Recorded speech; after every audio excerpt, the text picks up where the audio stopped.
tapi terus prosedurnya ke sininya gimana biasanya? Yang pertama kali adalah Misalnya dokumennya lengkap, semuanya udah beres, udah benar, apakah itu 100% pasti karnetnya terbit atau ada kemungkinan tidak bisa terbit? Nah, prosesnya biasanya berapa lama, Pak?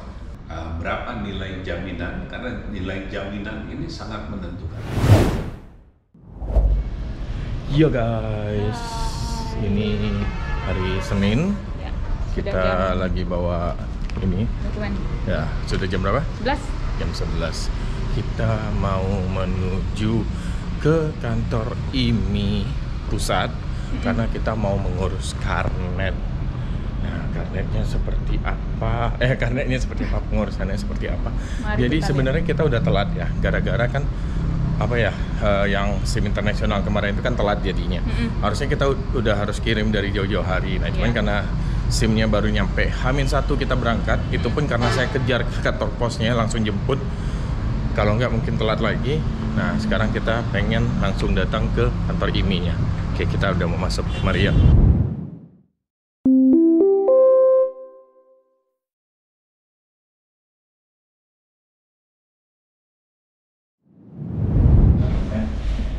Selamat siang. Saya dengan Bapak siapa? Saya dengan Samsul Pak Samsul sebagai. sebagai CEO Sekretariat Manajemen di IMI Pusat. Oh, oke. Berarti memang kantor di sini, Pak. Kantor di sini. Saya Riki, Pak, dari CCTV. Ini Pak, ini mungkin mau biar teman-teman yang mau riding ke luar negeri, kan kalau pengurusan karnet kan sebenarnya kita bisa lihat di internet banyak sekali dokumen apa segala macamnya, mungkin udah tahu. Tapi terus prosedurnya ke sininya gimana Pak? Biasanya? Yang pertama kali adalah untuk peserta harus mempunyai KTA, kartu tanda anggota yang dikeluarkan oleh IMI Pusat. Ya. Yang kedua, akan lebih baik lagi kalau punya klub, bergabung dengan klub, tapi tidak diharuskan. Jadi cukup KTA dan bawa kemari. Nah, itu ada buku karnet yang harus dibeli, tergantung kebutuhannya. Berapa negara yang akan dikunjungi. Itu kalau nggak salah mulai dari 5 negara, 10 negara, 25 negara. Tapi kayaknya 5 negara ini akan segera ditiadakan di Indonesia. Karena nggak banyak peminatnya. Karena nanggungnya. Nanggung benar. Jadi mereka rata-rata 10 negara ke atas.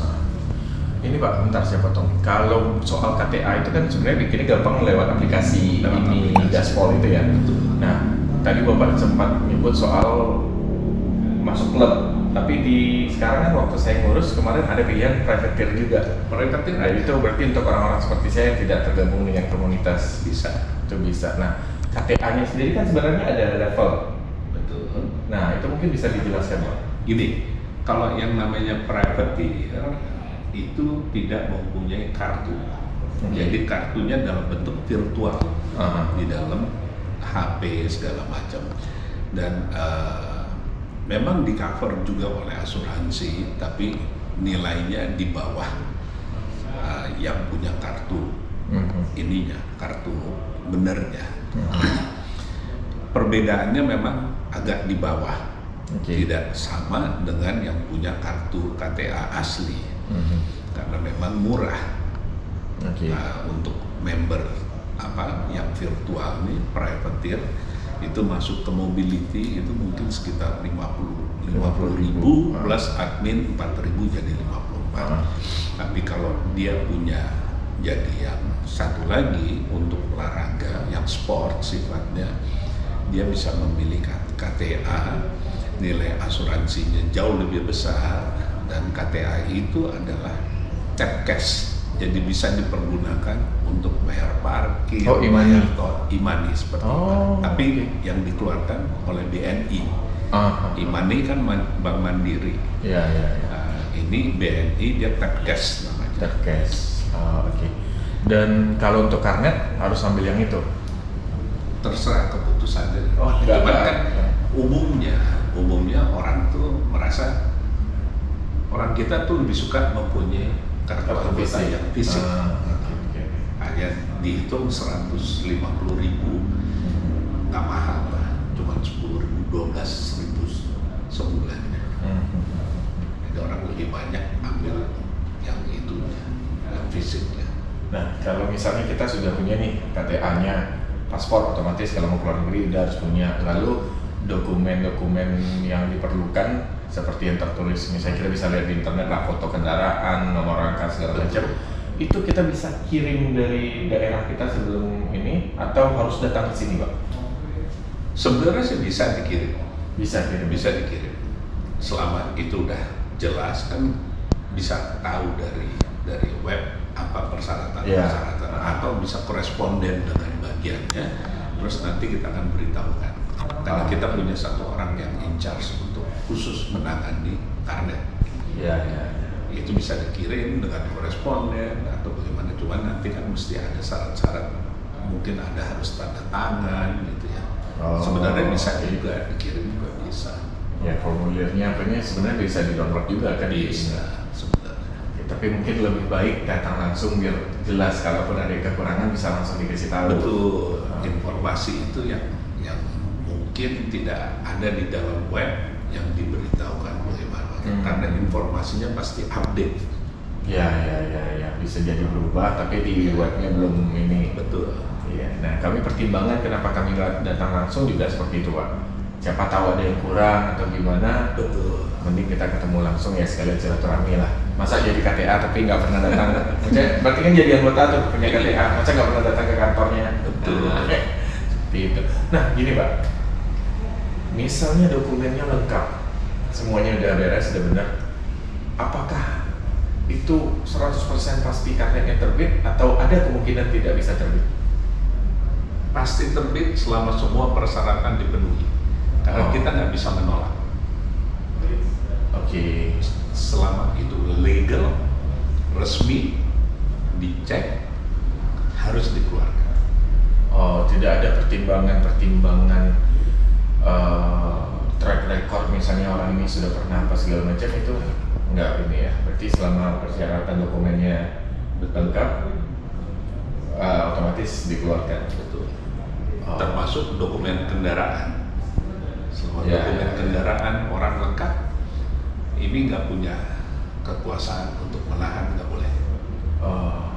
Itu hak pemilik. Hak semua orang bisa mendapatkan fasilitas karnet. Tapi persyaratan ini sendiri berarti dari ini yang menentukannya, bekerja sama dengan VIA-nya, tapi dokumen yang di Indonesia-nya ini yang menentukan dokumen apa yang diperlukan. Betul. Ya. Tapi itu mungkin bisa berubah. Kemudian yang tergantung dari dunianya, badan dunianya memberikan informasi, ada kelengkapan penambahan segala macam, atau kalaupun ada blacklist yang mereka beritahukan, mereka kirim email ke kita bahwa karnet nomor sekian sudah tidak dapat dipergunakan atau ada masalah. Itu kita punya koresponden. Oh, karnetnya, bukan pribadi personnya? Nah, karnet umumnya. Karnetnya? Ya, dari karnet itu kita bisa tahu siapa yang mempergunakan. Oh, oke. Oh, misalnya ini karnet dari luar negeri, lalu dia mau masuk ke sini.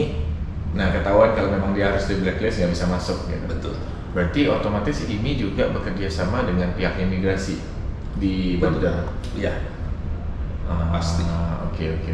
Bea cukai terutama, bukan imigrasi. Bea cukai. Oh, bea cukai ya. Oh ya, karena karnet ini ke bea cukai. Bea cukai. Oh, seperti itu. Tapi ya berarti sebenarnya pengurusan karnet ini sangat gampang ya, Pak ya. Mudah sekali. Selama kita punya dokumen lengkap, udah tinggal datang kasih tahu. Nah, prosesnya biasanya berapa lama, Pak? Nggak lama, selama proses semuanya udah dilengkapi, karnet sudah dibayar, dihitung berapa nilai jaminan, karena nilai jaminan ini sangat menentukan. Tapi Indonesia termasuk kategori yang memberikan jaminan paling murah, 25% dari nilai faktur.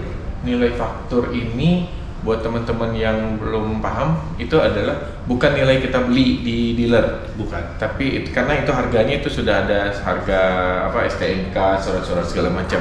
tapi nanti si dealernya akan mengeluarkan faktur sendiri. Nah biasanya harganya bisa jauh di bawah harga yang kita beli sebenarnya. Betul. Nah itu yang dinilai 25% ya, betul ya? 25%. Itu paling murah karena beberapa negara, apalagi termasuk Singapura, itu meminta 300% deposit. 300% menjamin supaya motornya tidak dijual sebenarnya ya. Seperti itulah. Oke. Tapi ada saya dengar info katanya bahwa deposit yang kita titipkan ini juga misalnya amit-amit kita crash di luar negeri dan motornya memang udah apa, nah itulah dana yang dipakai buat kirim itu motor balik, bener Pak? Kan ada itu harga itu deposit dan harga karnet itu dan termasuk asuransi. Oh, jadi kalau terjadi sesuatu hal yang tidak diinginkan, itu ada asuransi yang bisa diklaim. Oke. Nah, bagaimana kalau kasus motornya crash? Nah, hancur. Ada selama ada foto, ada laporan dari kepolisian setempat. Jadi memang sudah diberitahukan, foto-fotonya diberitahukan ke IMI. Kita akan proses pemberitahuan kepada ASN atau kantor IMI di negara yang bersangkutan bahwa telah terjadi kecelakaan, dan kita akan bantu peserta untuk klaim asuransi ke Badan Dunia. Tapi berarti istilahnya ibaratnya bangkai motor atau bangkai kendaraan itu nggak perlu dibawa? Nggak perlu. Selama udah ada pernyataan dari kepolisian setempat tuh. Nah, kalau itu terjadi, depositnya masih bisa balik? Balik. Tetap balik? Tetap balik. Oh, yang tidak balik itu kalau tidak ada laporan pulangnya? Karnetnya nggak balik. Oh. Jadi dari bea cukai, kadang ini setelah berjalan, umumnya yang terjadi orang mempergunakan karnet, tapi karnet itu cuma sampai negara tertentu, tidak balik ke Indonesia. Oke. Dan nggak ada kabar. Oh. Itu kan ada masa berlakunya karnet itu, dan itu tempat negara yang terakhir dikunjungi. Kalau memang mereka kan punya data, mereka akan mengirim email ke IMI mempertanyakan pemilik karnet ini kok nggak sudah perdu, ya, gitu kan, sudah lewat masa waktunya. Sekarang itu kita tidak tahu ada di mana. Itu kita akan cari. Umumnya juga begitu, bea cukai. Pernah kejadian Pak kalau di kita di Indonesia sama? Lalu itu biasanya apa yang terjadi? Umumnya bukan untuk orang Indonesia, tapi orang luar yang masuk ke Indonesia dengan fasilitas karnet, sampai di Indonesia muter-muter nggak. Sebenarnya sih dia udah keluar. Motornya ditinggal, dia pulang naik pesawat. Dia bawa, tapi ya mungkin koordinasi antara bea cukai tempat motor masuk pertama kali dengan keluar. Tidak online. Ya. Nah, kalau udah nggak online begitu, mereka akan, kantor bea cukai akan kirim email atau surat mempertanyakan ini di mana statusnya. Karena udah lewat batas waktu, kita akan trace kembali, kita akan minta konfirmasi dari negara asal tempat dikeluarkan karnet. Setelah ada jawaban, kita beritahukan ke bea cukai bahwa ini sudah keluar dari Indonesia kapan. Tapi kasus yang tidak keluar motornya, orang yang pulang ada Pak? Sampai saat ini mungkin ada ya, tapi kita jarang sekali. Ya. Atau yang orang Indonesia yang bawa, habis itu nggak pulang motornya, dianya naik pesawat pulang? Ada, tapi nggak ada, tapi mereka melapor. Mereka melapor. Jadi ada kerusakan atau motornya belum diinikan, belum apa. Biasanya bukan kecelakaan, tapi kerusakan. Sehingga jadi tidak motor ditinggal. Motor ditinggal, mereka melapor. Satu saat itu akan balik. Atau dia minta perpanjangan waktu. Kan itu bisa diperpanjang karena. Nah, bagaimana kalau misalnya kayak kami nih, kan kami kalau lagi riding habis itu suka explore, jadi bisa sampai berbulan-bulan, dan mungkin kalau kami suatu saat ada rezeki touring keluar negeri mungkin bisa lebih dari setahun. Bisa mengajukan perpanjangan dari luar negeri, kita bisa by email. Bisa by email. Oke. Itu bayar administrasi lagi? perpanjangan ya pasti yang Ya, karena kita keluarin buku baru. Oh, berarti bayar buku baru lagi. Tapi depositnya kan tetap sama itu juga kan ya. Seperti itu. Tapi itu bisa berarti ya, Pak? Bisa. Takutnya kan lagi di mana tahu-tahu kartunya habis gitu. Bisa. Itu bisa. Maksimal berapa kali? Mungkin bagiannya yang itu lebih tahu dari saya. Hanya garis besarnya. Oke. Tapi intinya bisa diperpanjang. Bisa diperpanjang. Setahun ya? Karena setahun kan ya, Pak? Kalau nggak salah setahun. Setahun. Oke, siap. Nah, mungkin seperti itu teman-teman yang pengen touring keluar negeri juga suatu saat, baik dengan motor, dengan mobil, itu kurang lebih sama ya Pak ya? Sama. Nah, cuman ya kalau mobil berarti depositnya jadi jauh lebih gede. Motor juga kalau cc kecil kayak kita ya bayarnya nggak seberapa, kalau makin gede ya semakin gitu lah. Gitu. Oke, baik, terima kasih Pak Samsul untuk informasinya. Dan semoga ini bisa menjawab pertanyaan teman-teman yang pengen tahu proses karnet. Dan kalau masih kurang, boleh langsung datang aja ke kantor ini di Kompleks Istora Senayan, Jakarta. Gelora Bung Karno, Timur. Siap. Selamat jalan, Ricky, Foni, sukses dengan perjalanannya. Terima kasih, Pak. Sehat kembali ke Indonesia. Amin, terima kasih. Doain sama untuk Bapak juga sehat-sehat selalu. Oke. Terima kasih, Pak. Sama-sama, Ricky. Nanti ini di mana ya?